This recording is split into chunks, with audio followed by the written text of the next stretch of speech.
Mind ఓవర్లని counselling చేయాలి. Counselling మీ వాళ్ళకి చేయాలి. వాళ్ళకి అధికారాన్ని దుర్వినియోగం చేస్తున్న వాళ్ళకి చేయాలి. గతంలో రౌడీ షీటర్లుగా నమోదైన వాళ్ళకి చేయాలి.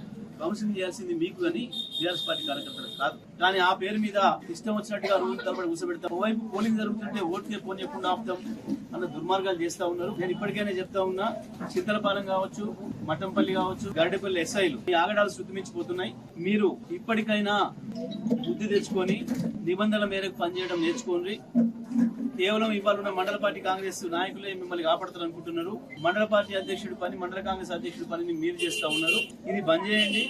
చాలా సర్వీస్ ఉంది మీకు ఇంకా రేపు భవిష్యత్తులో. అది ఆలోచించుకొని రేపు చట్టానికి చిక్కే పరిస్థితి తెచ్చుకోకండి. మీరు మీ మీద కూడా కేసులు అయ్యే పరిస్థితి కూడా తెచ్చుకోవద్దని చెప్పి నేను వాళ్ళకి. హుజూర్ నగర్ సిఐ కూడా చాలా తప్పులు చేస్తా ఉన్నారు. ఇప్పటికే మీ చిట్టా పెద్దగా అయింది. మా పార్టీకి సంబంధించిన సర్పంచ్ అభ్యర్థులు తీసుకుపోయి భయపెట్టించి కాంగ్రెస్ పార్టీ వాళ్ళకి అప్పచెప్పడం మీరు చేస్తున్న పని. గ్రామాలలో ఉన్న మా వాళ్ళని ఉదయం నుంచి సాయంత్రం వరకు కూర్చోబెట్టుడు, మేము కౌన్సిలింగ్ చేస్తున్నామని, బైండ్ ఎవరని, కేసులున్న వాళ్ళే ఊళ్ళో ఉన్నారు, రౌడీ హిస్టరీ చరిత్ర ఉన్న వాళ్ళు ఊళ్ళో ఉన్నారు.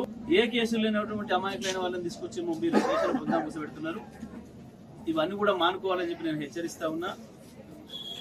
ఏం చేసినా సరే టీఆర్ఎస్ పార్టీ కార్యకర్తలు వెరవకుండా పోరాటం చేస్తున్నారు, వీరోచితమైన పోరాటం చేస్తున్నారు. పర్టికులర్ గా హుజూర్ నగర్ నియోజకవర్గంలో ఇంత తీవ్ర నిర్బంధం మధ్యన కూడా ఇంత పోరాటం చేస్తున్న మా టీఆర్ఎస్ పార్టీ కార్యకర్తలను అభినందిస్తా ఉన్నా.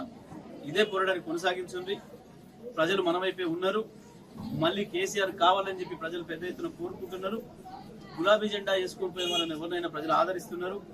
తప్పకుండా ఇదే స్ఫూర్తితో ఇంకా ఈ 2 రోజులు కూడా పనిచేయాలని, తప్పకుండా ప్రజలు మీ వైపు మీకు ఫలితం ఇస్తారని మేము ఆశిస్తూ ఉన్నాం. ఇప్పటికీ నేను ఉత్తమ్ కుమార్ చెప్తా ఉన్నా, ఒక్కసారి రివ్యూ చేసుకో మీ పని విధానం మీద.